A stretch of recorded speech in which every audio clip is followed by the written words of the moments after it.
faculty staff, and to motivate them to deposit or self-archive their locally produced content in the IR. University should provide regular training sessions to faculty members on how to upload local content. Because of my time, let me quickly go to our key takeaway. Key takeaway from this is that the primary takeaway from this presentation is for universities and libraries to take a proactive stand and kickstart conversation within the institution and collaborate with faculty staff. They should actively promote the repository through campaign events and to embed the repository into the services and training provided by the university. The sources of failure of open access and institutional repository rests on its ability to meet the needs of the members of the institution. That is, there is a need for us to divert from traditional paths and move to demonstrate the important role our repository play in research, dissemination, and community reach. Here, I say thank you very much for listening.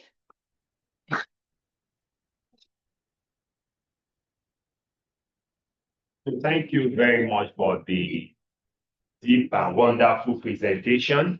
As we have scheduled, we are going to have the third presenter.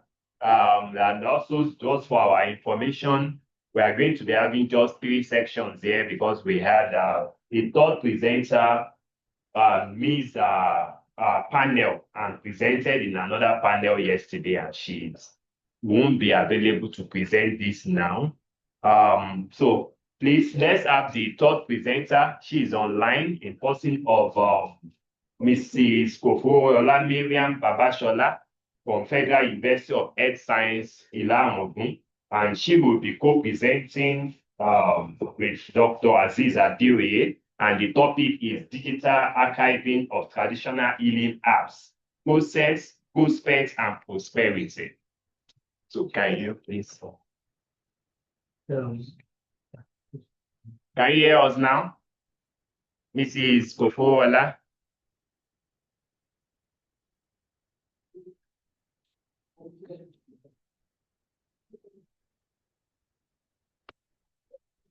You're much.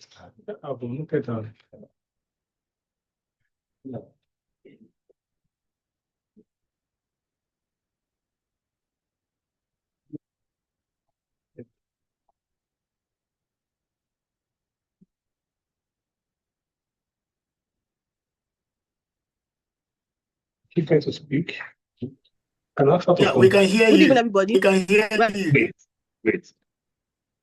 If our network from life. Dr. Aziz, can you hear her? No. No. Oh, okay. Can you see my slides? Kindly unmute. I hear you. She just spoke now. Okay. We can't see your slides. Okay, good evening, everybody. We need your slides. Okay, you can't please. see my slides yet.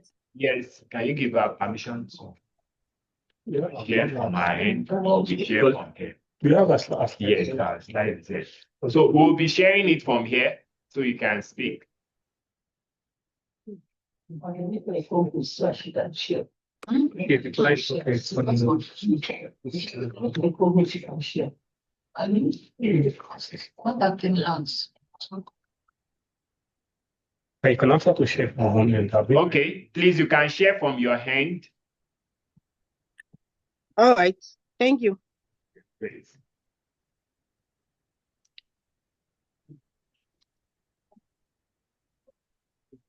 Okay, good evening, everybody. My name is Babashola Koforola, and I will be presenting with my mentor, Dr. Aziz Adioye. Please, on digital sorry, please. Let's share from here. We could see you are using your phone, so it could be easy for us to share from here. So we'll be control the slide from here. Okay, all right, thank you. She needs to. But she can continue while I figure that out. Okay, you can continue, please.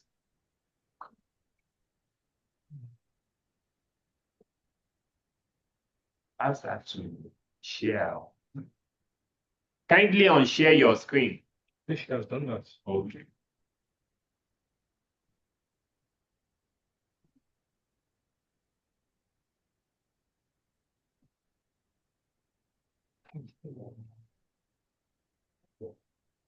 Would you share from your answer? Yeah, just continue. We'll take care of that. Please start. All right, thank you.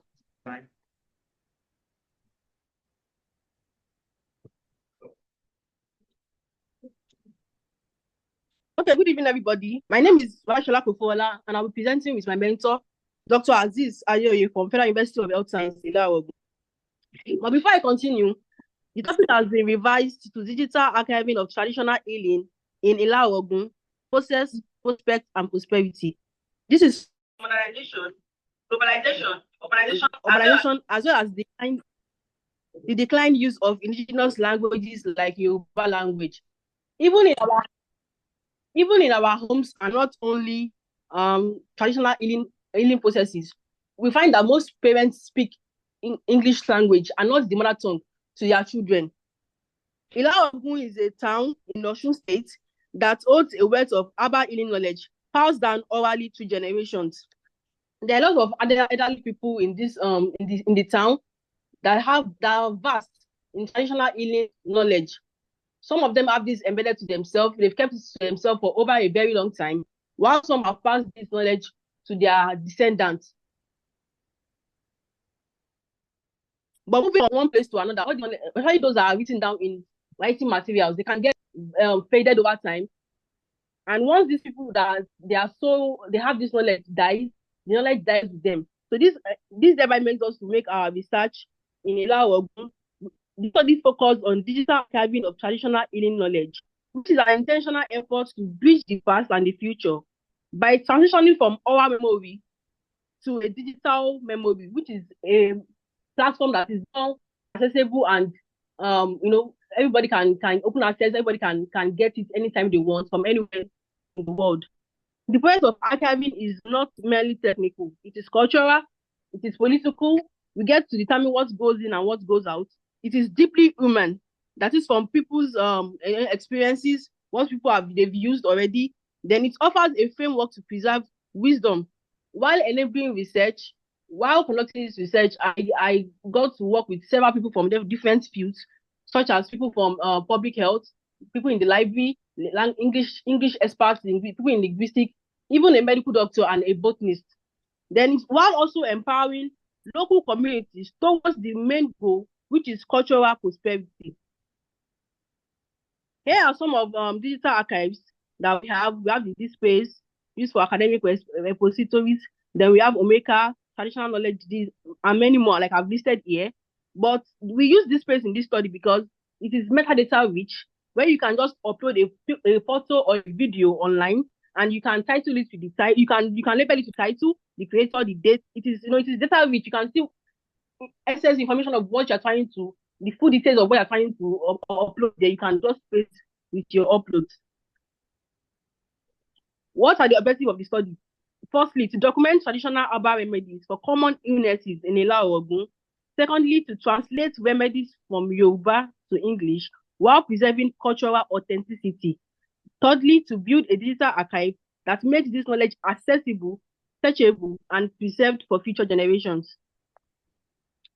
The study was limited to herbal healing only, and not sacrificial animals, any blood covenants. Then it was carried out in Ilarogun. The target populations were traditional healers, herbals, herb sellers, elders, nurses, and locals, even security men at hospitals that have knowledge about this traditional healing method with first-hand information. Sometimes when people go to hospital, they are sick and they probably wrote a very long list of drugs for them to get, or maybe some of them they can't even get access to these drugs. They will also ask the security men at the gate. So permit to speak in Yoruba. Baba, what can we use? What can we add? What can we mix together to?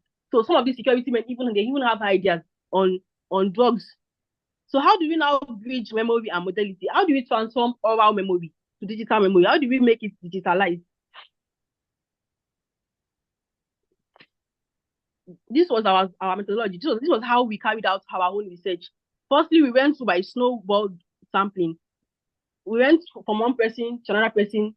This person will refer us to the next person. The next person will refer us to the next person until we got to a saturation point where they kept on saying the same thing. So we reach out to healers, traditional healers, herbals, herb vendors, headers in the community that they have knowledge. We went to them one-on-one and we had an interview. That's the instrument used. Started interview. We had interview with them. We asked them series of questions. Then we did a video recording and an audio recording as well, not to lose this information. Although some didn't allow us to capture them, some were camera shy as well. We also wrote them down. Then questions like, what do you know about this illness? Have you treated somebody before pertaining to this? What are the preparation process? How do you prepare this? The remedy for this particular illness? Are there different types for it? The dosage, the uses, and contradictions. They were now carefully collected, given to our English language experts among us to translate from Yoruba to English language.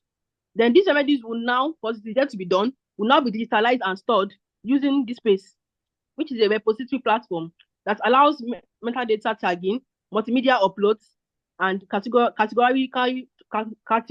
browsing. Like you can browse, you can search through by illness, you can search perhaps by preparation method, and so on. Here are some of the key findings.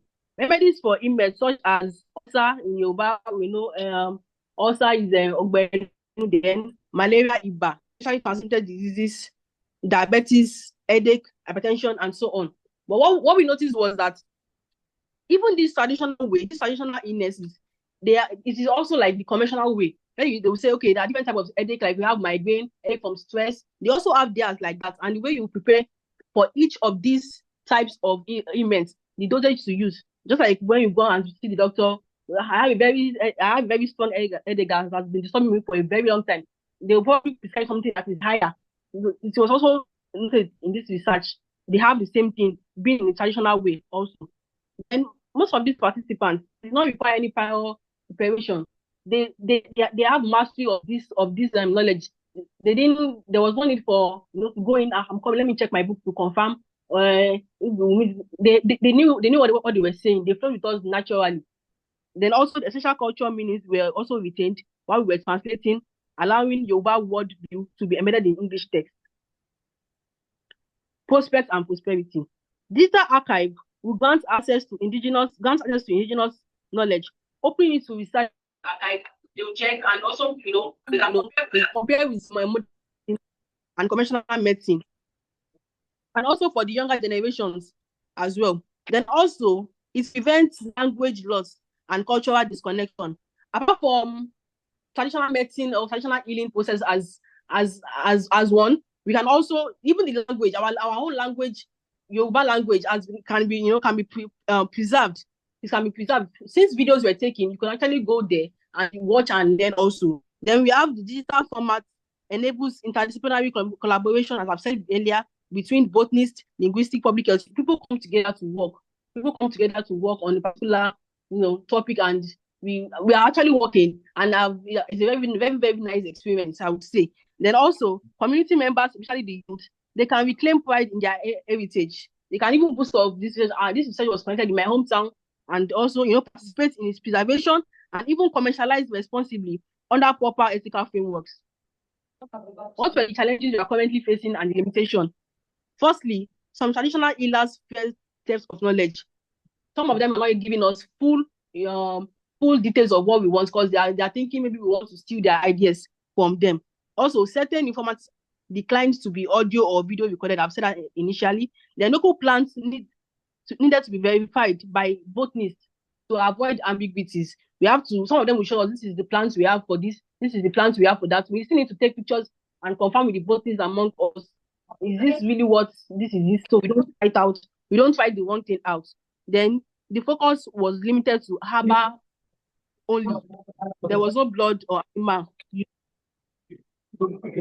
Stress from Mila Ogun is more than a local intervention.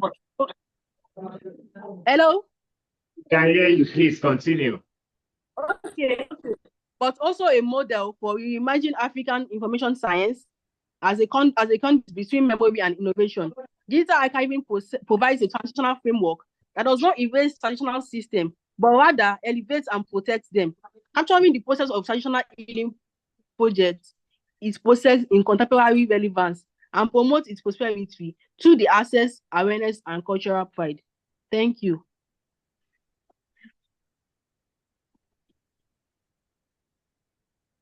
Network.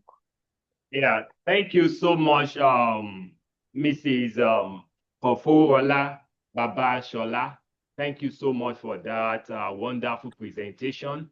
I am part of the presentation. Let me just say this to motivate most of our undergraduate students here. The present research that she just presented, I'm the principal investigator. We wrote to TED Fund and we got a grant of some millions to carry out the project, and we are still on it. So as a librarian, you are not limited by shelf, by book. These are innovative work. You may want to agree with me. And in it, we have 7 professionals who are working with us. We have botanists, we have English language experts, we have a medical doctor, we have the person that spoke, that presented now, she is an health communication experts. We have public health experts. So these are the people that will come together to make this, and we are presently on the field, and this has been our experience, and in very few months to come, we'll be able to put everything together and also publish in the international journal. And these are what she has said. The floor is now open for questioning, answer, observation on all the presenter. So far, as I said earlier, we are supposed to have 4 presentations, but one has already been done in another panel. So we are sticking to these 3 only. So we have had a presentation on bridging the past and future, the role of indigenous knowledge in modern African society. And that we had 2 presenters. They did beautifully well to take us through the meaning of indigenous knowledge and the components of indigenous knowledge and some of the recommendations. We can ask questions based on that. Also, we have the presentation on promoting research transparency, faculty awareness, and attitude towards open access publishing and institutional repository. And this was briefly presented by Dr. Stella and co-presented by Professor Okiki. And so these, and the final one we had, it was on digital archiving of traditional healing apps, process, and prosperity. So we can ask our question on any of these topics. So the floor is open. Thank you. So question 1, 2, 3, okay, 4, 5. That's encouraging. So sorry, Dr. Aziz. Yes, sir. I'm sorry for breaking the protocol that you are. This may be out of it, but I just think that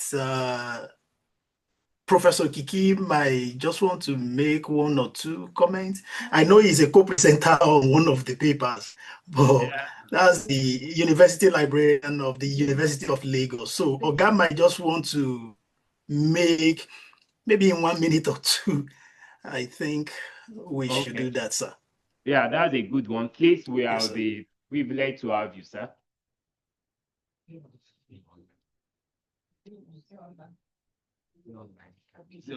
I think he's in a meeting. Oh, okay. It's because I could see him here, that's why. So, Dr. Aziz, you can continue, sir. Okay, thanks for the honor. So please, number 1, let's have the question on any of the presentations. Thank you all for the presentations. My comment or some questions are goes to the message that one and ask myself that if yeah, they have to do with the issue of ignorance. Activities. Let me put it in that way first. It covers a lot of things. And I think this issue of indigenous activities or indigenous knowledge will continue to be A lot of discussion. See tomorrow. However, I will keep on discussing it. We have to keep on doing it. I know we started getting it wrong. When we started getting it wrong from the issue of language. No country all over the world will develop using another person's language. And if you will agree with me, most of our indigenous language, indigenous knowledge, they are embedded in native language.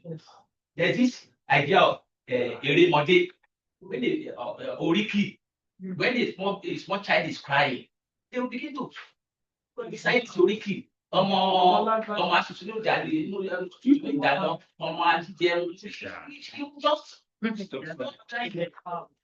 how do we solve this problem? And we cannot solve it like as quick as we wanted to do, because most of us in IDM we are researchers. Who is financing our research? If not from the West. Yeah. So now they colonized us initially and recolonizing us now. Some of us we've met in the Europe one or twice. They are the one who funded it. You go there and say nonsense, you won't get any funding anymore. But we have to keep on doing it. And there's this politics all over the world today. Politics of Eurocentric and this hegemony. We are the best. You all know what happened during COVID. COVID vaccine was detected in Madagascar or whatever. But we have our own internal politics here. We wanted to get money from WHO. These people, they are playing their own game. They are the one who superior this and that. So a lot of controversy here and there. Let's just keep on discussing.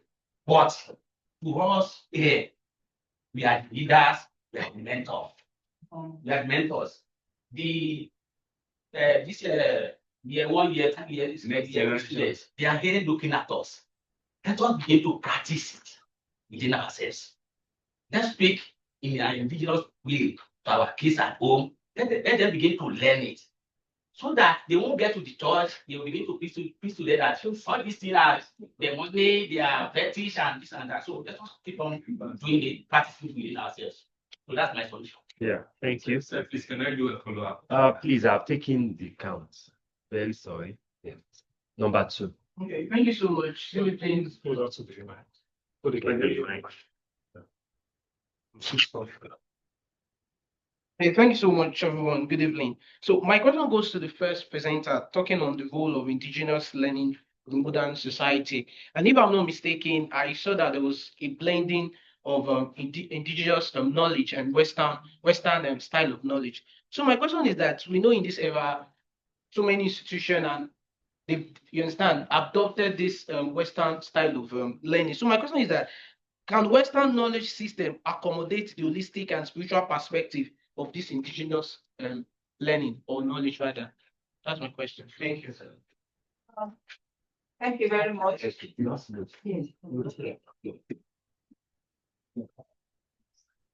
So that was a great question by one of the LIS students, 100 level, and that's highly defeating. That shows that we are proud of the from online question.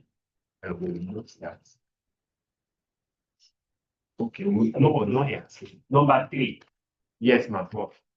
Yes, thank you very much. I am going to be speaking with, I think the second presenter who worked on OA and IR. Please correct me if I'm wrong, but my understanding of your presentation is that we strive to publish on open access, and then we learn to put them in our institutional repository. If that is what you are talking about, I just want to quickly call our attention to something, and I don't know if there's anybody that knows about it in the room, that there is a whole economy around open access. So it's not only that we are paying for those things, but some people are also making money out of open access. I am an associate editor of a journal where we refused to join force with any of the open access spaces because we think that we don't want to be part of that politics. We will make our journals readily available, but we are not connecting to them. Yes. So some of these things that are happening, I don't know what work or what effort the librarians are putting into it. We don't know about them. All we see is that NUC will come and they have their prerequisites for whatever should be in the library. And now this is coming up. So how do we, navigate between the two? Because again, you find out that our universities are spending a lot to buy these spaces. I mean, the journals that are locked, we find it difficult to get in. Our universities will pay. And after they have paid, before you say anything the next year, the money rises again and it becomes difficult. So when we are suggesting that we publish open access, which kind of open access? Is it the one that we all have to pay to publish in, or the open access that are open, you can publish without paying, and then it is all the way open? Thank you. Thank you very much for the question. Number 4. Yes. Please. Okay. Yeah. My one question, I want to sincerely appreciate the presenters for the wonderful presentation. Very good. My first question goes to the first presenter, engaging the past and future, the role of the Union knowledge in modern African societies. So, my observation is more of comments and recommendations. Comments to them that, from my own little understanding of what they presented, I saw that I assumed that the topic or the title, I don't want to use, I'm trying to mind my words, but the title seems to be generalized, and I realized that they focus more on farming. So only in the concluding aspect that we're talking about health, education, and some other thing. So they said the role of indigenous knowledge in modern African societies. Regarding what? Are they focusing on farming?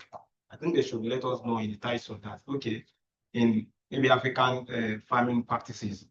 And if they are looking at it on a general note, then they should also have on health, education, and those other sectors. It shouldn't be on farming only. And the commendation goes to the last presenter. From my own assessment, I can say that is a near perfect. That was a near perfect presentation. And I also like to commend the share. I've learned so many things regarding how to share a panel. Saw the way you were improvising every time anytime the network goes up. So I want to appreciate you for that, and I hope every other people here seated too will learn one or two from that. Thank you. Thank you. Yeah, thank you. So number 5, yes. Okay, so thank you very much. I want to also appreciate all the presenters. Thank you so much for the wonderful delivery. My question goes to the first presenter. They said they did a qualitative systematic literature review. But I want to ask, what were the inclusion and the exclusion criteria for the literature that you screened? Because I saw that most of the literature that you showed us, they are so very recent. So please, what is the inclusion and the exclusion criteria that you use? Then for the last presenter, who talked on digital archiving of traditional healing, I want to ask or learn from you how you were able to get the consent of your participants, your respondents, because I know that many of them would restrict you recording, the knowledge that you gathered from them. We once had an instance when we did a study on indigenous knowledge for traditional wear, and we went to Abeokuta, the moment they saw us, despite that we explained to them our purpose, the intent that is strictly for research purpose. My co-researcher is also in the room. They went to call their ideologer, the head of the markets women, and they were very resistant because they felt that we came to steal that knowledge. But you have told us here that it looks like everything went so good. I don't know, but please, how were you able to do all those recording? Did you get their consent? Did you have any form of restriction from them? Or did you go through their native bed or something like that? Because I saw that you said you use snowballing method, which is a very good one. That is from one person to another you were referred. So I just need you to clarify that. Thank you. Thank you. Oh, okay, sir. All right. Thank you so much for the session. And, I'm Daniel from the University of Ghana. And then there are certain things that I observe I wanted to bring to your attention. I particularly with the last presenter where you said you were the PI for the project, and you indicated that you put together a very holistic team. But I was hoping, my colleague is an archaeologist and also a heritage person. I was hoping to hear that there was a heritage person in. And I like the point the last presenter made. There are times we as heritage people go into communities to collect indigenous knowledge system. And there must be rites that must be performed. Okay, one of my colleagues did a research in Northern Ghana.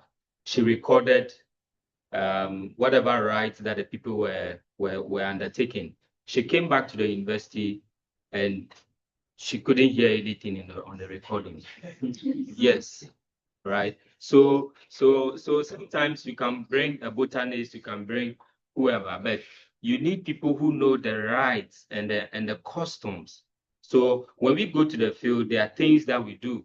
There are some people who say, okay, you have to pour libation.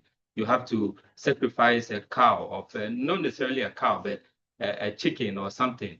So that because it is the heritage of the people, it's not just what do you call it, the traditions or whatever, but it's their heritage. And before, in some parts of Ghana, before they even open their mouth to tell you their heritage, you must pray to their ancestors. Okay, so I think it's maybe if it's not too late, if your team is already you could probably think of. And then secondly, the point that our colleague here made about the use of local language. Now, we as heritage people have always argued that you go to China, they teach people in the Chinese language. You go anywhere, they are teaching their people in their own language. Now, I was very happy when you mentioned that after the project, you hope it to be published in an international journal. Madam Professor, who is an editor or part of it, you see, so the problem is, the reason why it must be translated in English is that when you take it to so-called international journal, the people don't speak Yoruba. All right, so you would have to translate it for them to know that what you are, and amazingly, they would vet it that it's okay, we are fine, or it's not okay. So what is international journal? Yeah. You know, what is international? The Lagos Journal of something is also international to somebody. You see, but we rather prefer that it should be in international something journal. Exactly. Then we know that the Oga has published in international journal. But if you publish in Lagos or something, Nigeria, something, no, they say no, this one is local. But somebody's local journal is another person's international journal.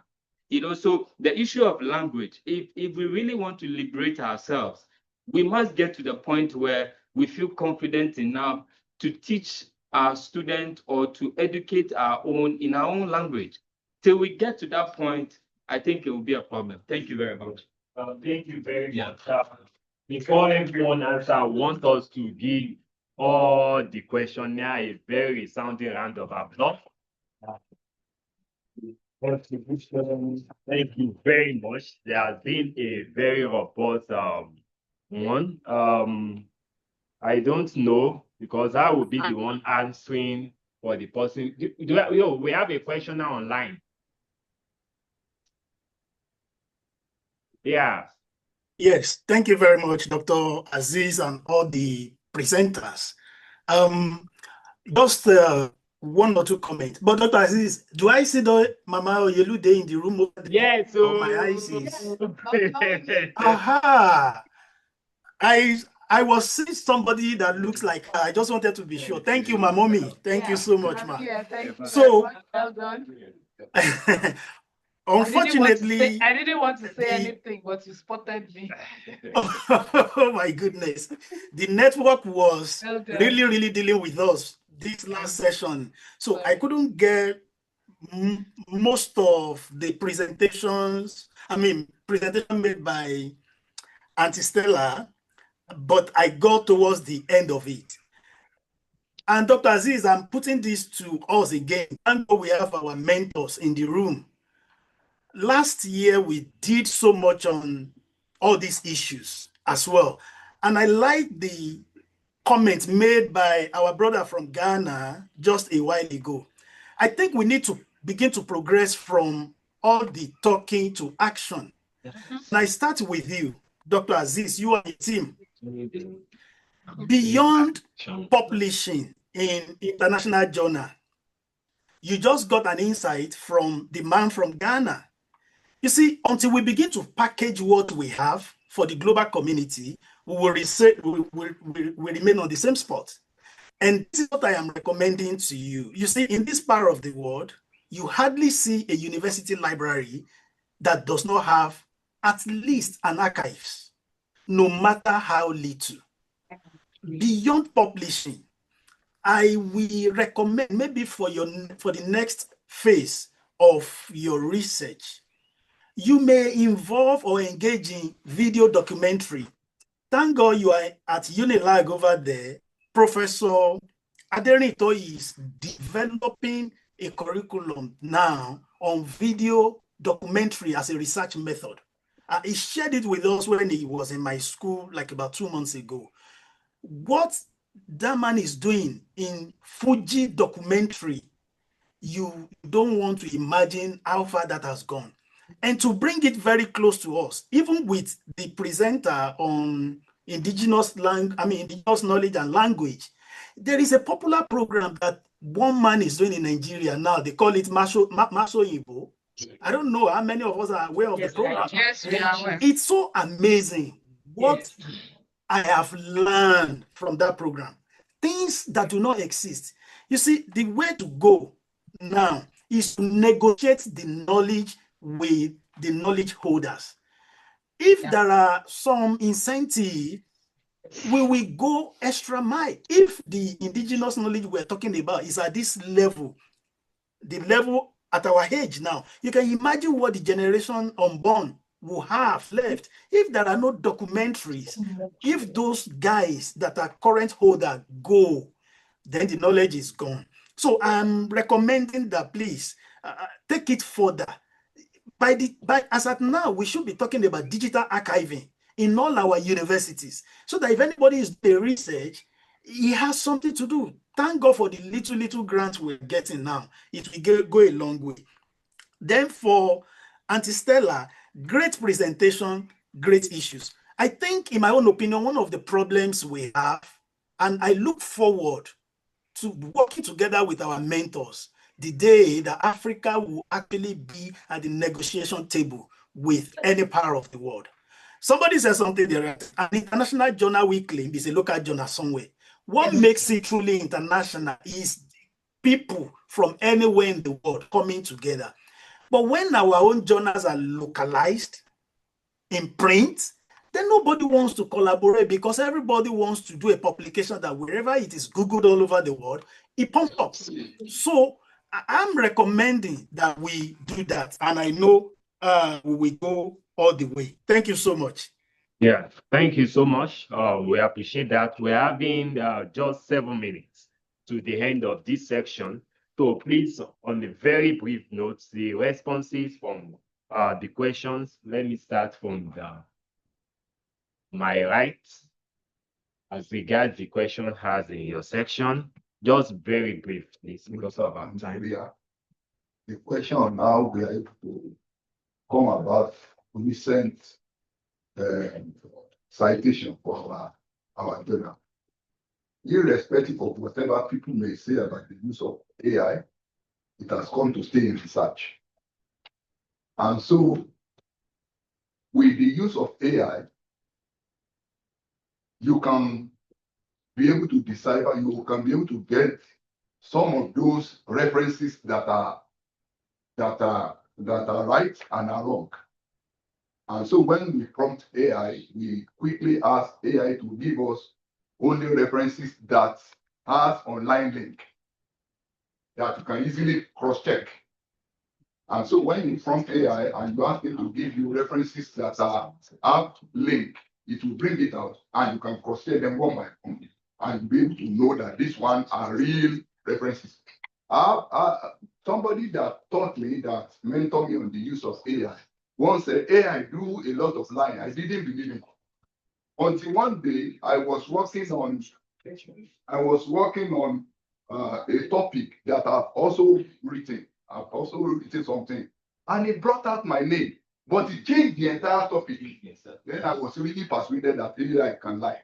And so, how I come about separating the right references and wrong references is simply by prompting it to give me only the references that have online links, and I'll check them one by one. And so with the use of AI, you have access to any library in the world, and most of them will be recent. But you must be able to go an extra mile to be able to separate between the right one and the wrong one. Okay, thank you very much. So, Dr. Stella, or you'd want to? Okay, please. I think he said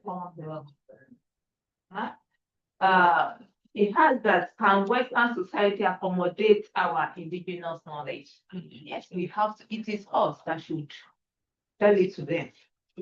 Now we have African studies. We have African studies.